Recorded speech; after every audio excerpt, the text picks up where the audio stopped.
Bismillahirrahmanirrahim. Assalamualaikum warahmatullahi wabarakatuh. Waalaikumsalam. Hamdan wa syukran lillah, salatu wassalamu ala rasulillah sayyidina Muhammad wa ala alihi wa ashabihi ajmain. Hasbunallah wa ni'mal wakil wa la haula wa la quwwata illa billahil aliyil azim.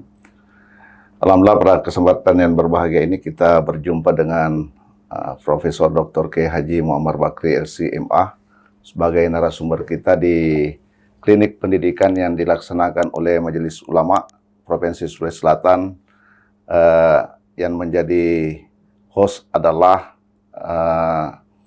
Komite Pendidikan Majelis Ulama Indonesia. Pada kesempatan yang berbahagia ini, kita akan berbicara seputar masalah bagaimana peran guru sebagai tangan Tuhan di bumi ini. Nah, Tuhan, mungkin Pak Kiai nanti akan mengulas bagaimana peran dan fungsi guru, terus bagaimana akses guru dalam melakukan pencerahan dan pencerdasan di tengah-tengah masyarakat. Saya atas nama Profesor Dr. Haji Marjuni yang akan mengantarkan pertemuan kita pada hari ini. Dan sebelum kami memberikan beberapa narasi-narasi pemantik bagi Pak Kiai, mungkin ada pengantar dulu menyangkut tentang masalah bagaimana posisi guru sesungguhnya di bumi. Silakan Pak Kiai. Terima kasih Pak Prof. Andi Marjuni sebagai Ketua Komisi Pendidikan Majelis Ulama Indonesia Sulawesi Selatan yang memberi kehormatan kepada saya hadir di studio dalam acara klinik pendidikan yang diasuh oleh Komisi Pendidikan Majelis Ulama Indonesia Sulawesi Selatan.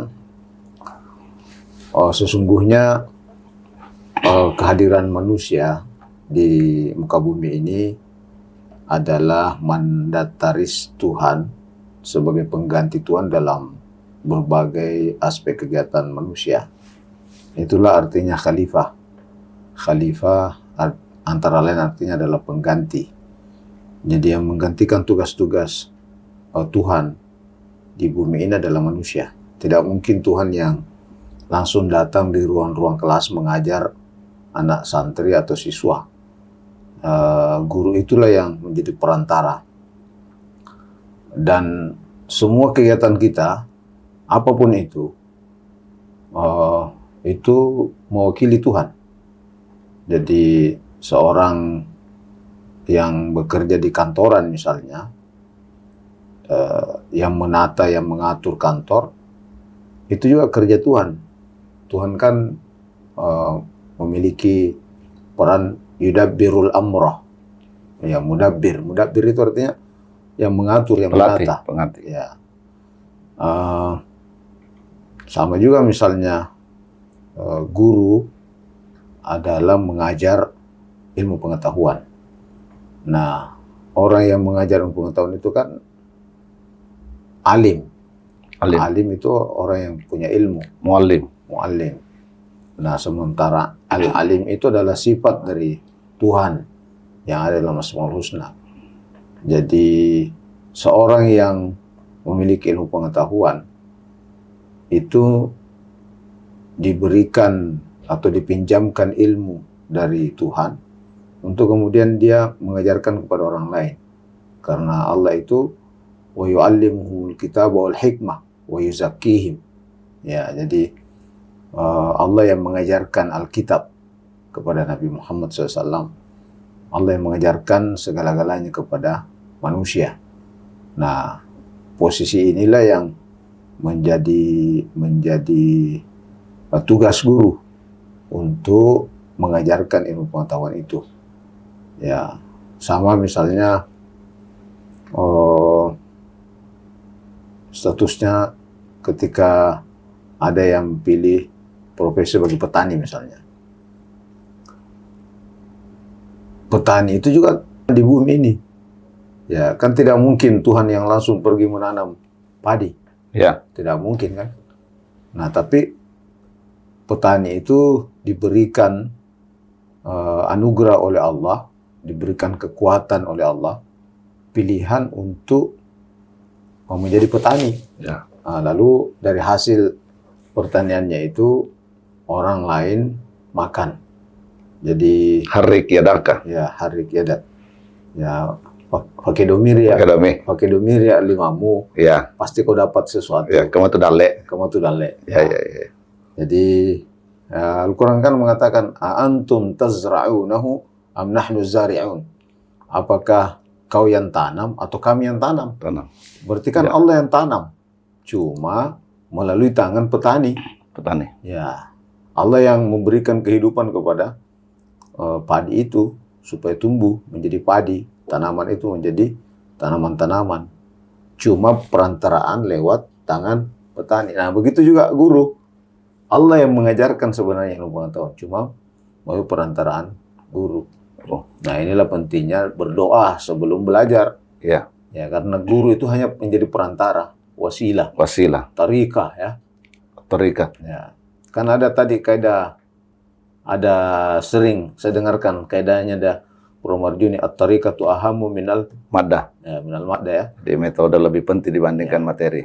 Tetapi ada sambungannya Pak Kiai. Apa itu? Jadi waruhul mudarris ahammu minal mudarris. Ya. Jadi jiwanya seorang guru itu, jadi keikhlasannya seorang guru untuk mentransfer ilmunya kepada peserta didik itu lebih penting daripada gurunya sesungguhnya. Ya, saya Nah, bisa. inilah yang diamalkan selama ini di pesantren. Oh, Jadi gurunya bangun tengah malam, ya ilmu yang ada padanya ditransfer ke murid-muridnya. Ya sekalipun pembelajarannya biasa-biasa saja di Biasa-biasa. pesantren, tetapi luar biasa outputnya. Ya, itulah namanya kira-kira. berkah. Berkah. Berkahnya guru. Nah, Pak Kiai, ini kan namanya dalam guru itu kan kita kenal al-mudarris, yang kedua al-murabbi, yang ketiga al-muallim. Nggak umpamanya ketika kita muallim ini seorang guru itu mungkin mentransfer ilmu pengetahuan yang mereka miliki.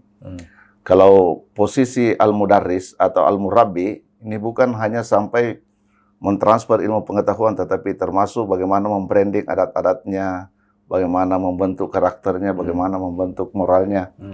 Gimana kira-kira pandangan Pak Kiai terhadap perang-perang guru di tengah-tengah masyarakat? Karena sekarang ini kan orang memasukkan anaknya ini di sekolah-sekolah elitis, ya, tetapi terkadang dia lebih terkadang mengabaikan yang namanya itu tadi jiwa seorang guru, ya. Nah, kira-kira Jadi, begitu. Seorang guru yang berhasil adalah yang bisa bukan hanya mentransfer ilmu pengetahuan, tapi juga mentransfer dan memotivasi siswanya atau santrinya. Dia Ya. seorang motivator.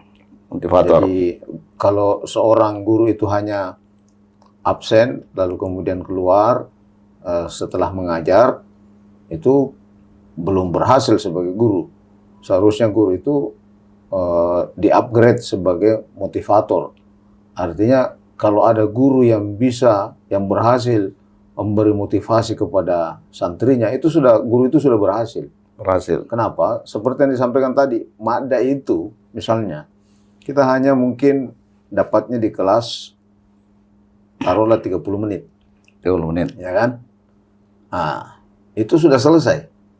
Tapi santri atau siswa yang merasa termotivasi oleh gurunya, taruhlah misalnya guru bahasa Inggris ya, materi bahasa Inggris diajarkan di kelas 30 menit. Tapi guru yang berhasil memotivasi santrinya untuk senang dengan bahasa Inggris, maka santri siswa itu bukan hanya belajar di kelasnya 30 menit, tapi mungkin ada 3 jam, 7 jam dia mencari yang terkait dengan ilmu ini di luar kelas. Mungkin di kamarnya belajar bahasa Inggris, di ruang tamu belajar bahasa Inggris, dengan teman-temannya belajar bahasa Inggris. Kenapa? Karena guru berhasil memotivasi santrinya. Rohnya itu sudah pindah. Ya, motivasi. Ya, rohnya guru itu, rohul mudarris, itu sudah pindah di sanubarinya anak santri, anak Jadi siswa. ada asumsi begini, Pak Kiai, bahwa dengan motivasi yang diberikan oleh seorang guru akan melahirkan minat bagi santrinya. Nah, dengan adanya minat tadi yang dimiliki oleh peserta didik, santri ini, akhirnya santri ini dia cari sendiri. Ya. Seperti itu, dia belajar sendiri. Ya. Nah, ini salah satu indikator keberhasilan seorang guru Ya. adalah memberikan motivasi. Ya. Nah, yang kedua, ini kan guru ini kan harus melakukan transformasi diri sesungguhnya. Kan kita kenal bahwa itu pesan Nabi mengatakan adibu auladakum fa innahu mahlukuna li ghairi zamanikum. Jadi didiklah anak-anakmu karena dia akan hidup di mana akan berbeda zaman dengan zaman yang Anda lalui. King Pak Kiai, saya dulu mengikuti pendidikan itu mungkin sangat terbatas dari teknologi pada masa itu, tetapi generasi-generasi milenial sekarang ini kan sudah disuguhi dengan berbagai macam teknologi. Nah, bagaimana pandangan Pak Kiai ini untuk mensinkronisasikan antara ilmu-ilmu yang dimiliki dulu dengan kondisi saat sekarang ini? Ya, jadi itulah perlunya kita mengetahui lingkungan. Jadi harus beradaptasi dengan lingkungan. Lingkungan kita dahulu dengan lingkungan sekarang jauh berbeda. Ya, lingkungan kita dulu kita hanya memperoleh referensi ilmu pengetahuan itu mungkin hanya dari buku. Nah, sekarang ini dengan berbagai macam kecanggihan ilmu pengetahuan, teknologi, ya justru melalui HP ribuan kita bisa membaca literasi buku.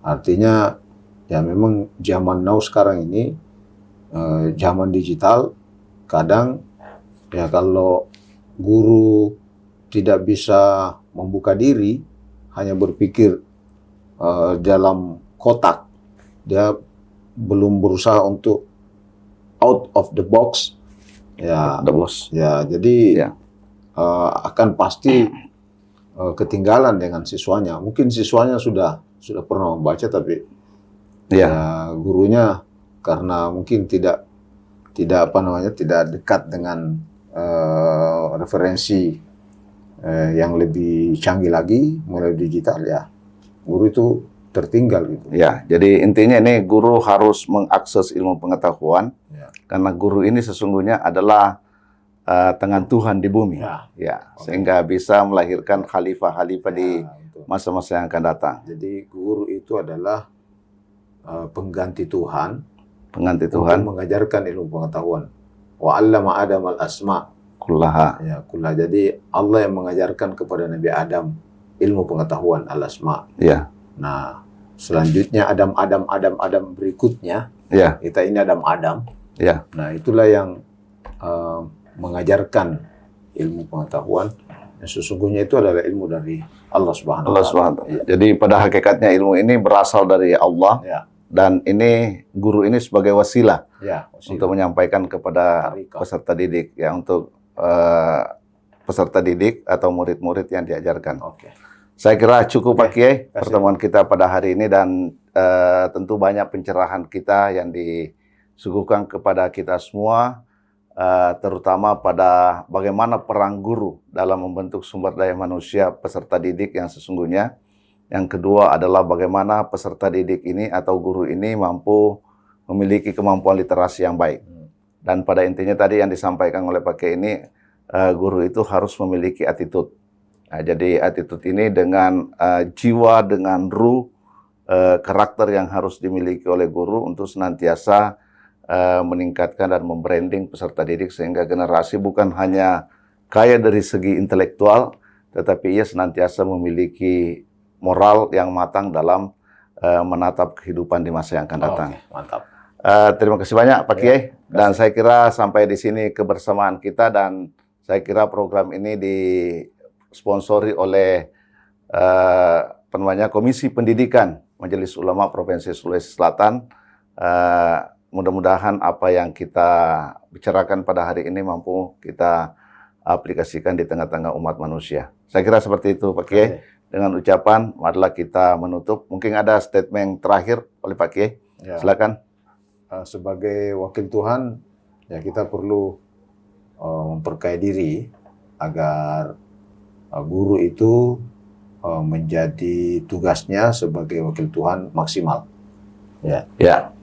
Oke, saya kira sampai di sini dulu pertemuan kita pada hari ini. Kami atas nama moderator mewakili para pengurus mengucapkan banyak terima kasih kepada Profesor Dr. Kiai Haji Muhammad Bakri yang menyempatkan diri hadir di tempat ini untuk senantiasa memberikan pencerahan kepada kita semua. Marilah kita menutup pertemuan kita pada hari ini dengan bersama-sama baca hamdalah. Sekian, wallahu muwaffiq ila aqwamit thariq. Assalamualaikum warahmatullahi wabarakatuh. Waalaikumsalam warahmatullahi wabarakatuh.